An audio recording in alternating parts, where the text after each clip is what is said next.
No. Your bike?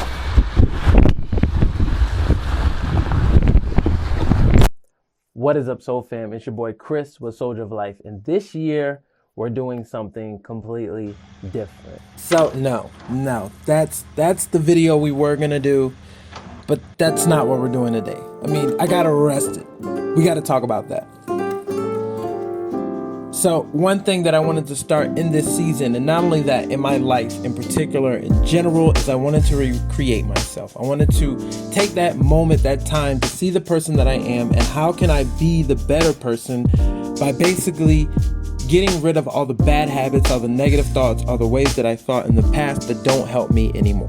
And the one thing that I thought I could do is take these hard times, these hardships, use them as fuel for my future positivity.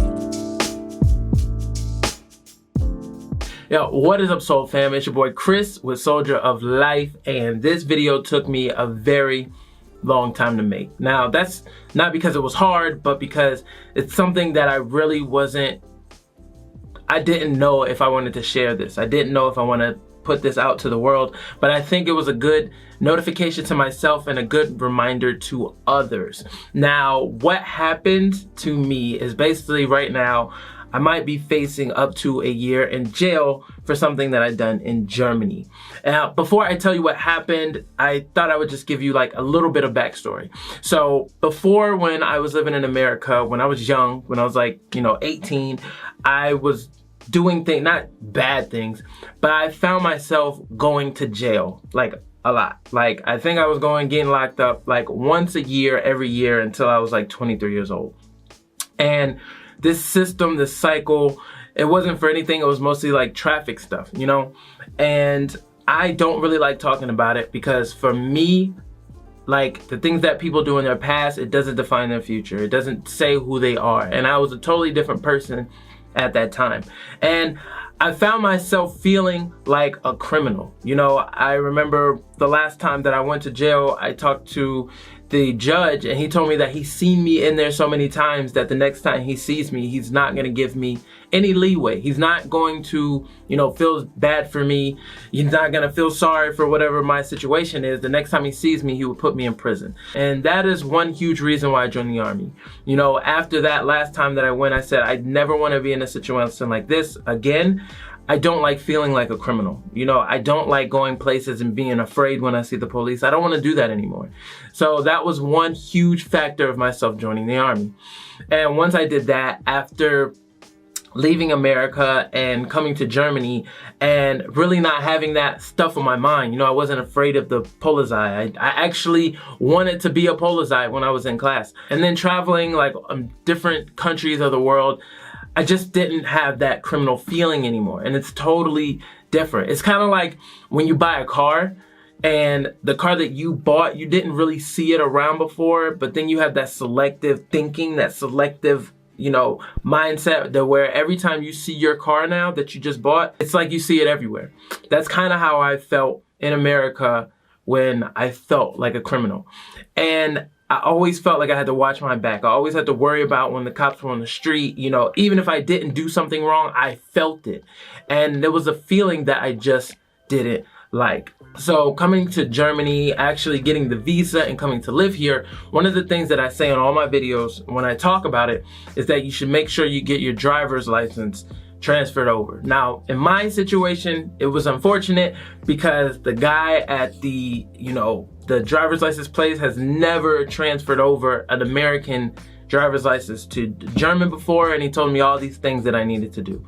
I started 3 months in after I was here because I wanted to make sure I got my visa first, because 3 months should be a good enough time. When I read up the regulations on it, it says if you have a driver's license from this state, which mine was Florida, is that all you have to do is take the written exam. And I've done the written exam before. I used to drive all the time in Germany when I was a soldier. I've done the exam. But then he the guy at the driver's license office told me that I had to order this book and I had to call a driver's license school and ask them to send me the book. But when I did that, they never sent the book, and they sent me to another driver's license school, and then Corona started and all this other stuff happened. But I still needed to get it around. You know, for me, it was important that when I made videos or when I did client work, when I went to go meet up with people, I have to be able to get there. You know, I can't take public transportation to a small city and get around. You know, I could, but it's very difficult.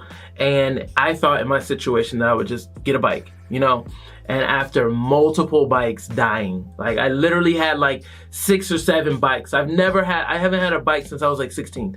After like 6 or 7 bikes, chains breaking and the tires going flat and traveling all over Berlin and Munich and all this other stuff on a bike, it was horrible. I hated it.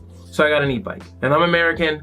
I like things that go fast. Snap. I like powerful things. Now my big problem is that I was arrested for having this e-bike, you know, that I built myself. I understand that. But on the day which I was arrested, the way and the things that happened, to me, I have to question them. To me, it doesn't make 100% sense. So to wrap up the story, just to tell you what happened, on this day, I literally left out, I think it was like 11 o'clock in the morning. And I told myself that I wanted to make videos, I wanted to be outside, I wanted to go do things, and you know, I have a camera, I have a tripod, I have a gimbal, I have all these things that I bring with me every day, so it's just easier to have it on an e-bike. And the bike that I bought now is a bike with big fat tires. Now I bought this bike because it's winter time, it's snowing, it's snow all over the ground, it's ice, and it's just almost impossible to ride with a regular bike in the snow. But with an e-bike with fat tires, it's breeze. It's like cutting, it's like a hot knife cutting through butter. It's beautiful. I love it. So anyway, this day I was riding this e-bike and I was going to a park just so I can shoot a YouTube video. That was it. All right, so this is where I was when it happened. So basically I had the bike and I was riding it here and I was coming along this street. It's not a big street, it's really small, and I was going super slow. And right here, I was by the gas station and I see the Polarized car. Now the Polarized car was basically where the number's at, right? So from here, I was like, okay, there's only 2 things you can do. You can either A, you can stop and, you know, wait for the Polarized to pass. But I was thinking, you know, I'm not going fast, I'm not really doing anything wrong, so I'm gonna just keep going. That's usually what I always do in America anyway. I don't stop for the Polarized, I keep walking. So I continued to ride on through here. And while I was riding over here, I passed them. Now mind you, this is basically the speed I was going when I was on the bike. It's funny, there's a Polarized right there. This is the speed I was at when I was riding the bike. It was basically a walking speed. I wasn't going fast. I was going slow. So I rode past these Polarized, and next thing you know, I'm on the sidewalk, and then I get off and I start going on to the trail so I can go to the park across the street. And right here is when we passed each other. This is the exit to come out of the gas station, and I was just coming across here super slow, not in a rush, not going fast, pedaling my bike. There was no power in it. There was no way to say that I was going super fast, super slow, like I said. Now as I came down the street on my way to the park to shoot my video, they followed behind me and they pulled me over in this spot. And they asked me all these questions, you know, do you have your do I have papers for the bike? You know, I have no idea that you had to bring papers with you. You had papers for your bike. Do you have your ID with you, you know? Now the one big thing I would say that my problem is I didn't have my ID because I felt like I was just going down the street to the park, film a video real quick and coming back. You know, in America I wouldn't have my ID just walking down the street to my friend's house. It's just not what I would do. But I guess next time I had to realize that I should do that. But didn't have ID, the papers for the bike. So, and right here on this side street, this is no longer like a drivable street. It's like a side path where people, as you can see right here, it's only for walking and biking. I was going down here, and right over around the corner there's a park. Now the Polarized jumped off of this street and got onto the sidewalk, followed me down this path, and then pulled me over right there at the corner. After that, they told me all this stuff, do you have the papers for your bike, whatever the case may be.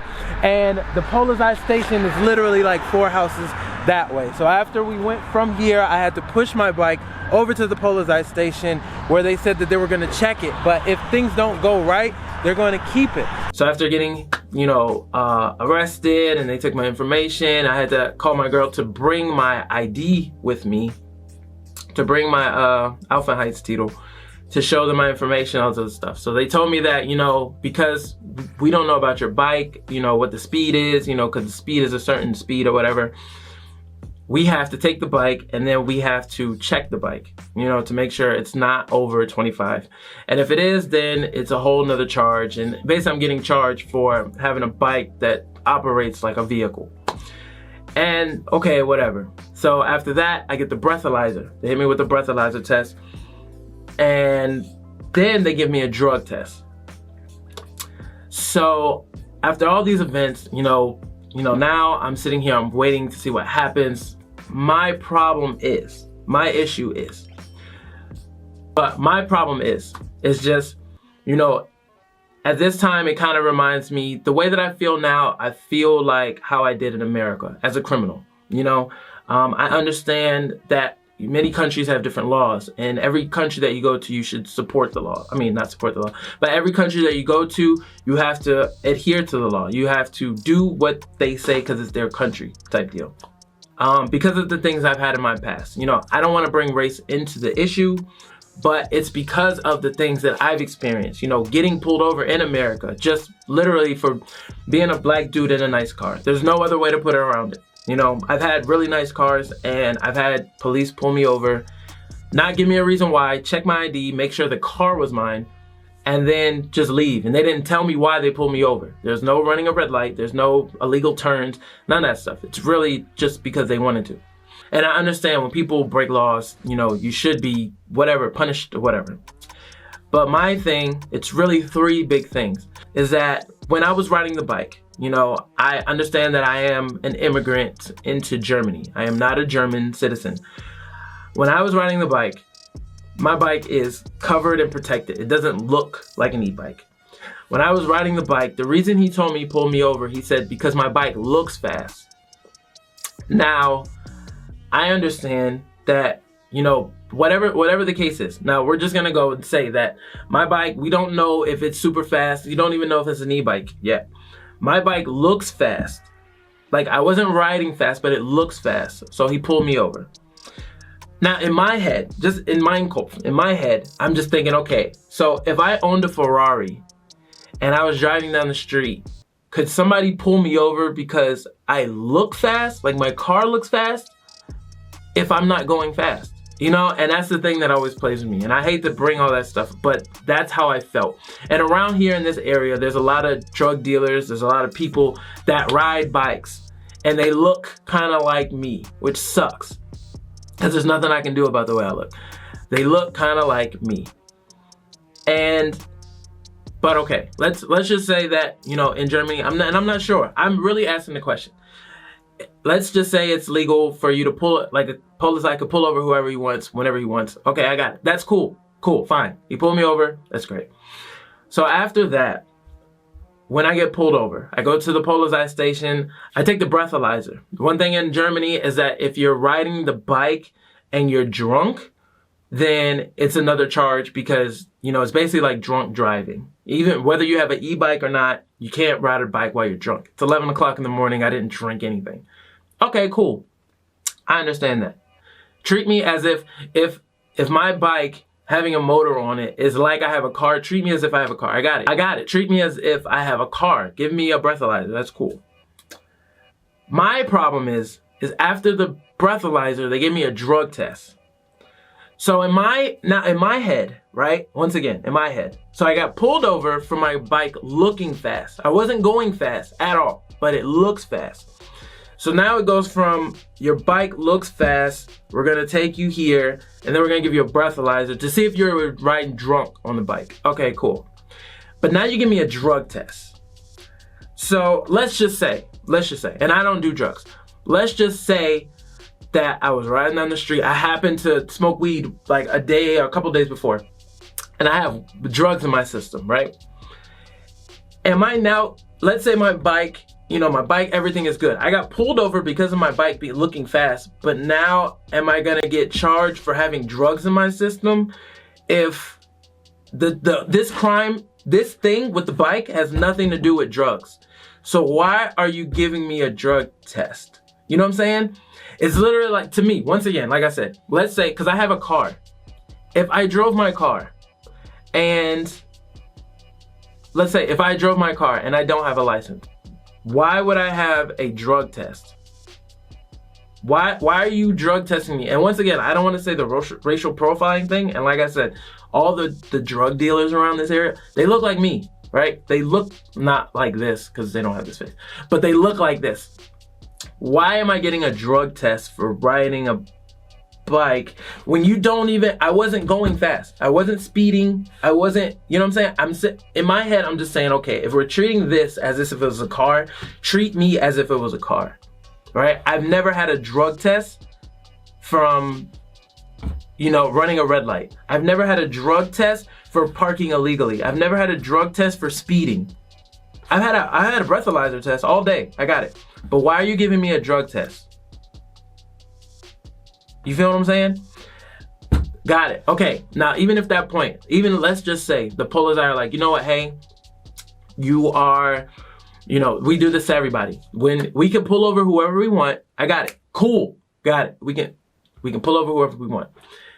When we pull you over, we have the right to give you a drug test. We have the right to give you a breathalyzer, whatever. Okay, cool, whatever. I don't see, that doesn't make sense to me. Because if you pull somebody over on the highway, you're not going to take them to the station.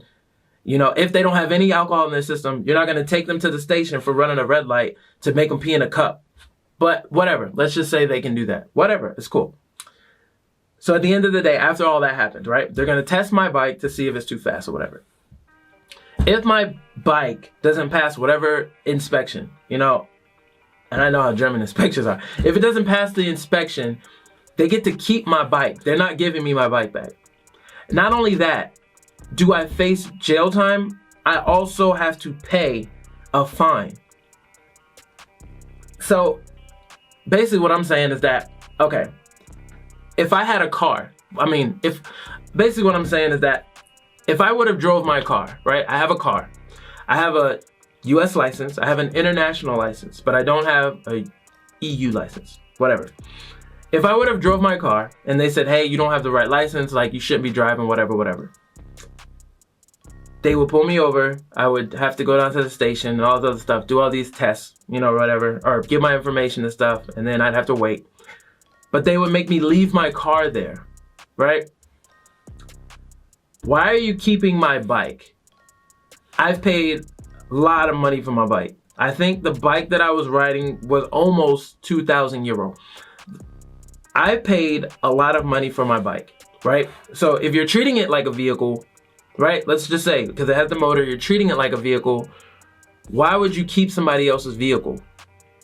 Like, if they paid money for that. Last time I checked, I own that bike. That is mine. I bought it, but because it doesn't pass whatever, then you keep it and take it. That makes no sense to me. Because let's just say it was a car. And my car didn't have inspection. I just drove my car. They wouldn't take my car. They wouldn't keep the car. They would tell you, okay, you violated something. Now go fix it, right? If I was, I don't know. If I had, I don't know. I think this is everywhere. I think this is like a thing everywhere.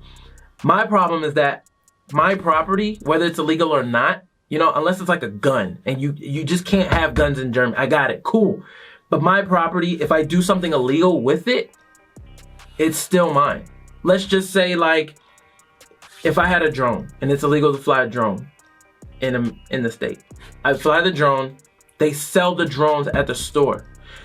Fine me for the crime that I did. Take me to jail for the crime I did, but it's still my thing. Having one is not illegal. It's frustrating. And not only that, also is like I can face up to a year in jail. So, but it just made me rethink a couple things. So I'm trying my hardest to be happy and like optimistic and keep going and pushing and stuff. I got it. I understand the law is the law or whatever, but it's just like these circumstances, it sucks when, You know, life is not all sweet and dandy and candy corns and stuff like that. I've had an amazing time in Germany. I still respect police and politicized and stuff like that. But my thing is, in the beginning, you know, I was brought up to question everything. You know, don't just take stuff. You got to question. You got to ask. I was pulled over because my bike looks fast. The only thing that makes it look fast is I have I have snow tires on my bike, right? I have snow tires on my bike. I've been pulled over in America before where they say, oh, I think I smell weed in the car or something, and I have no weed. I've been pulled over in America before where they say, oh, we've been following you for months now. And I was like, dude, I'm in the Army and I haven't been here in this area ever. How have you been following me? I've had people where they pull me over and they, you know, pointing their gun. I've had these situations happen and I've done nothing wrong. I'm not a criminal, like dumb stuff, yeah, okay, but I'm not like a criminal. I'm not a hardcore drug dealer where you can look on my rap sheet and see that, okay, this guy might be, but because of the way I look, that's how that happens, and that's why it messes with me. But that's why it's hard for me to put videos out like that, but it goes into the whole thing from me, and I think it was a good refresher on recreating myself. I want to recreate everything, and this feeling of feeling like a criminal from when I'm trying to do the right thing, living in Germany, taking all the courses that I need to do, paying all the stuff that I have to pay without having like real income. I'm trying to do the right thing, but this one thing, I don't know what's gonna happen now. So your boy might have to send you some videos from jail. We're not sure yet. We're gonna have to wait and see. So that's all I got for you guys today. Make sure you guys are staying safe and just pay attention, be vigilant, and don't do stupid things. It sucks. It's not worth it. And you know, no matter what's going on in the world, I've also been shaken up by this America stuff. No matter what's going on in the world, you gotta focus on yourself. Because unless that's your mission in life right now, to change the world, you can really only change the things that you can change. So focus on one day at a time, and that's what I'm gonna try to do. We're gonna try to get back on it. I don't have my 2,000-year-old bike anymore, so I don't know what's gonna happen. So yeah, but that's all I got for you guys today. It's your boy Kris with Soldier of Life, and I'll see you in the next one. Peace.